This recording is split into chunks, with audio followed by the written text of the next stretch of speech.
आदाब नमस्कार। आप देख रहे 1/4 न्यूज। चीन में फिर एक बार कुदरत का कहर। दुनिया भर में कोरोना वायरस का संक्रमण चीन ने फैलाने के बाद अब चीन बाढ़ की विभीषिका से परेशान है। बीते 6 दशकों में चीन ने इतनी अधिक बरसात पहले कभी नहीं देखी थी, जिसके कारण यहाँ के तमाम शहर जलमग्न हो गए हैं। आलम ये हो गया है कि यहाँ सड़कों पर लोग नाव लेकर निकल रहे हैं। सड़क पर खड़ी होने वाली कारें पूरी तरह से पानी में डूबी हुई दिखती हैं। वुहान, हुबेई जैसे प्रांतों में हर ओर पानी ही पानी दिख रहा है। पानी को रोकने के लिए मिट्टी की अस्थायी दीवारें बनाई जा रही हैं। जानकारी के अनुसार बाढ़ के कारण अब तक चीन को $8 अरब से भी ज़्यादा का नुकसान हो चुका है। चीन के तमाम शहरों के कई बड़े पर्यटक स्थल भी इस बाढ़ की वजह से प्रभावित हुए हैं। जून से हो रही बरसात। इस साल जून माह से ही चीन में बरसात हो रही है, जो अभी भी जारी है। अधिक बरसात की वजह से चीन की सबसे लंबी नदी यांगत्से में बाढ़ आ गई। साल 1961 के बाद से चीन बरसात का रिकॉर्ड रख रहा है।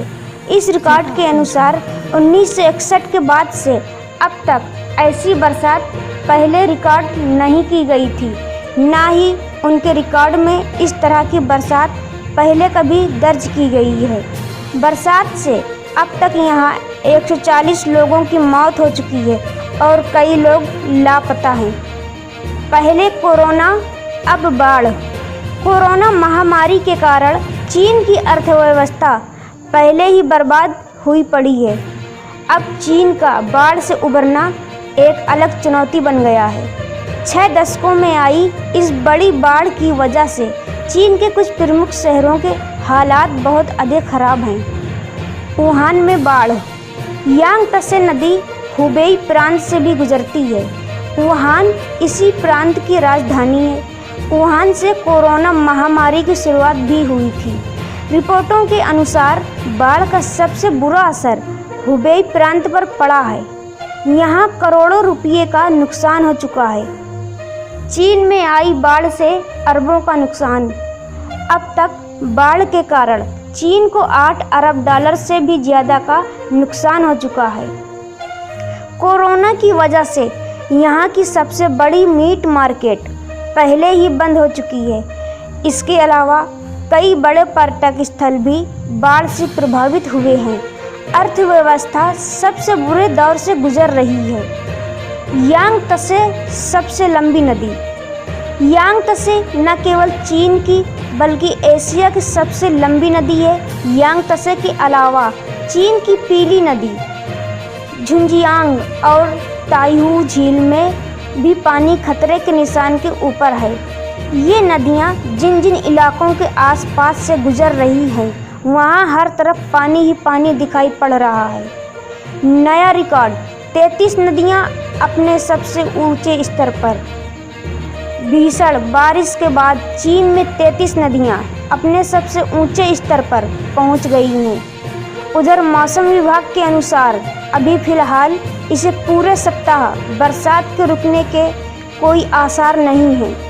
ऐसे में ये अनुमान लगाया जा सकता है कि अभी यहाँ बाढ़ से और कितना नुकसान होगा। 433 नदियाँ और झीलें रेड लाइन से ऊपर। चीन के जल विभाग का कहना है कि देश में 433 नदियाँ और बड़ी झीलें हैं। फिलहाल इन सभी में जल स्तर रेड लाइन से ऊपर पहुंच चुका है। जून की शुरुआत से ही चीन में लगातार तेज बरसात हो रही है। अभी इस सप्ताह भी इसके रुकने के कोई आसार नहीं हैं। लापता हैं लोग। चीन के आपात मंत्रालय के अनुसार अब तक 141 लोग या तो लापता हैं या उनकी जान जा चुकी है। इसके अलावा बाढ़ के कारण करीब 28,000 घरों को नुकसान पहुंचा है। जो लोग लापता हैं उनकी तलाश की जा रही है, मगर कुछ पता नहीं चल पा रहा है। कई हिस्सों में रेड अलर्ट जारी। चीन के कई हिस्से बाढ़ का सामना कर रहे हैं। सबसे बुरा हाल यांगत्से नदी और ताई झील का है। यांगत्से घाटी के आसपास रेड अलर्ट घोषित किया गया है, जिससे लोग अलर्ट हो जाएं। बाढ़ से बचने के लिए खुद ही कुछ कदम उठा लें या फिर सुरक्षित स्थान पर पहुंच जाएं।